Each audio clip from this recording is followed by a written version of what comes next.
performed in front of huge crowds at Glastonbury. What's the reality like? I sang Maybe It's Time. It was insane. It was crazy. Having gone there every year for the last 6 years, watching bands play, my favorite bands play on that stage, and then being able to be there. And Chris Christopherson is the reason why, because he allowed us 4 minutes into his set. And then to be able to say to the crowd afterwards, ladies and gentlemen, Mr. Chris Christopherson was, you know, if you told me that when I was 12, I would have thought you were crazy. Got to ask about The Shallows as well. This has just come out. It's a very emotive song. Yeah, it's a wonderful song that Lady Gaga wrote with Mark Ronson and 2 other writers. I really loved that song when she had first played it for me, and it was just finding out the best way to utilize it in the movie, and then the idea of maybe making it a duet instead, having it be the first time that he hears her sing a song that she's written on the spot. So it really wound up being a real anchor for the whole movie. Did you get singing lessons for it? Oh yeah, for the movie? Oh yeah, Roger Love, this incredible vocal coach. I worked with him 5 days a week for months, yeah.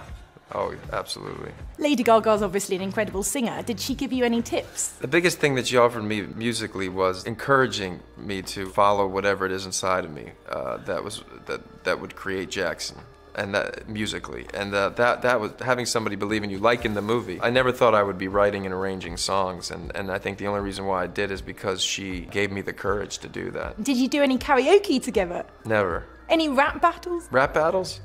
Every day. No. You were in a sex scene and a bath scene with Lady Gaga. What's it like to direct that and be in it? I only know being in movies, so I found it very easy. I actually thought that I had an advantage of being on the field while also orchestrating the shooting and the storytelling. So I found it to be a real benefit and much easier rather than being on the sidelines. The bath scene, for example, are you directing, you know, off camera going, right, you sit here and I'll sit there, and then just going, okay, everyone pause, and then climbing into the bath? No, I'll do it while I'm doing the scene. Oh, so you're literally like in the bath going, can you? Yeah.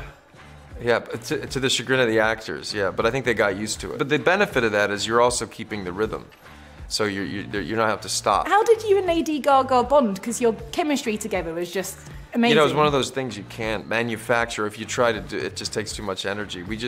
Maybe it's because we have similar backgrounds. I don't know. You can't really choose when that happens. We have a similar work ethic. Luckily, we were able to utilize all of it for our characters. What would you say is your funniest or most memorable moment from filming? We laughed a lot on the set. There are a lot of funny people on the set. Dave Chappelle and Andrew Dice Clay. We had 4 stand-up comics that played characters in the movie, so there was a lot of comedy. Yeah, there's a lot of laughing with the crew. I find that to be important, to create an environment that everybody feels pretty open and safe, so there's always going to be laughing when that occurs. There was also a lot of times when there was no laughing, yeah. Was there any pranking that went on? I'm not a fan of pranking. Pranks, I never got that. When you have an experience that's life-changing, which this was for me, there's so many tokens of memories that I'll hold on to forever.